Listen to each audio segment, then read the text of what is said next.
Civil Media. Имате Редини. Председателската кандидатка Гордана Силјановска-Давкова ги прозва своите колеги албанци од времето кога таа беше министер во владата на СДСМ да посведочи за тоа каков човек и министер била таа. Вие истовремено бевте министер во таа влада и може ли да ми кажете кои се вашите ставови и мислења за тоа каков човек и каков министер е Гордана Силјановска-Давкова од тоа време? А јас мислам дека синојка случајно баш тој дел, кога вклучив, тоа образуваше, затоа што целиот дел диалогот не го слуша. И мене ме изненади тоа што таа се повикува на тоа да моите колеги албанци да кажат каква јас сум била како министр. Таа била министр во коалиција на таа влада, на Либерална партија, како што сме били ние на ПДП, СДС и така натаму. Така да тоа двојување како колегите албанци мислам нелогично да се повикува на тоа. Кажав пред 10 дена дека не е морално некој да биде кандидат на партија која целокупниот период од 90-те до сега го означува како погубен, како криминален и како предавнички. Да бидеш министер на влада и после да се кандидираш и да те подржи таква партија, ми се чини дека е крајно несватливо. Тоа е едно и второ. Тоа време било многу сложено. Прв пат беше формирана коалициона влада партијска, затоа што најголем притисок тоа вршеше да не се коалицира и да не се соработува со албанските субјекти партијата ВМРО ДПМНЕ. Партија која, благодарение на таа жестока антиалбанска политика, се афирмираше и, на жалост, долго време се одржа и ден денеска на политичката сцена на Македонија. Личили личност која во тоа време била министер, сега да биде поддржана од таква една партија, овој чин зборува сам за себе. Второ, исто така рекол, познавајќи од близко, дека доколку се случи да победи на изборите кандидатката на државна одбор од ДПМНЕ, јас мислам дека во иднина понезадоволни ќе бидат самата партија ВМРО, затоа што моја проценка таа нема капацитет да ги исполни нивните очекувања како председател на држава. Во тоа време сме имале сложени проблеми на релација сите партии македонски и ПДП, затоа што се вршеше голем отпор да запомнат барања битни на албанците во првото образованието, јазикот. И ја не сум гледал тоа, не можам да сведочам дека во тој отпор нешто се разликувала Гордана Силјановска. Таа била за. Сакате да кажете дека била дел од тој отпор? Апсолутно, па и не можела да не биде отпор, затоа што неуставно и тога таа многу се повикуваше, бидејќи она беше министер без ресор, ја ангажирана за политичкиот систем.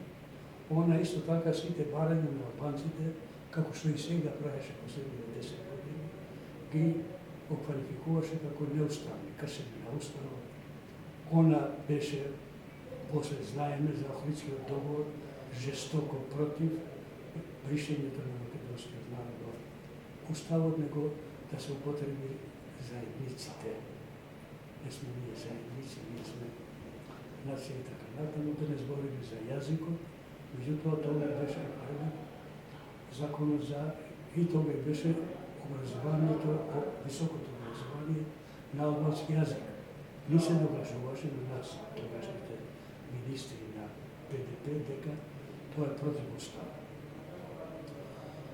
на една дебата после 2000-та година и по-рано, после Охридскиот договор, јас лично сам ја, во некоја невладина организација дебата организирана за политичките прилики во земјата. Таа, меѓу другото, рече, зборувајќи за 2001 година, судили уложени суди, па викаше мене, господини Харидини, па тоа е неуставно.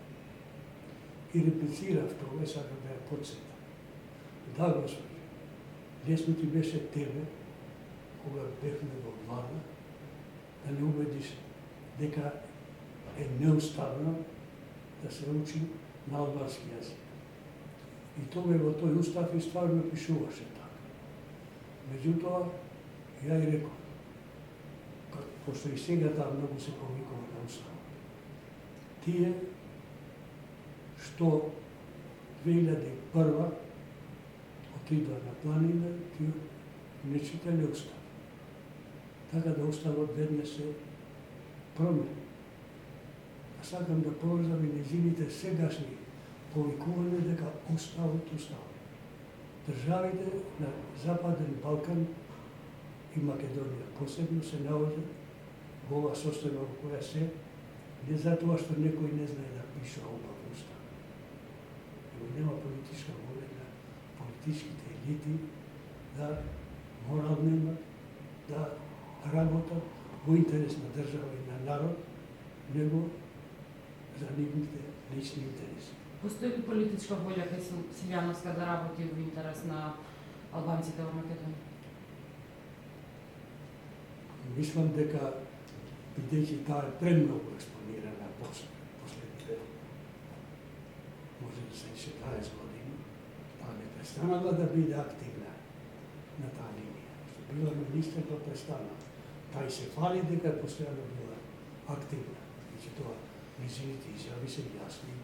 Ние што памтиме, не памтиме многу, него забележуваме и памтиме, ви кажат, можеме ред други работи да кажат, дека не се мери односот меѓу етничките релации, кој какви лични односи има, него кој како се однесува кога се носат одлуки за сите.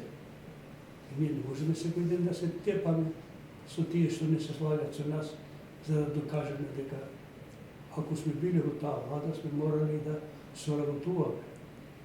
И така и сега, и така и секогаш било.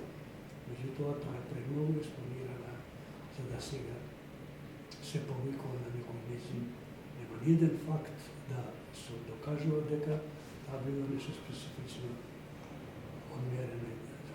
Напротив, беше премногу експонирана и за закони за јазиците, и за уставните промени и така натаму, така да мене ме изненади кога не прозва нас да докажеме што да докажеме, ова е доказ што знаеме за неја.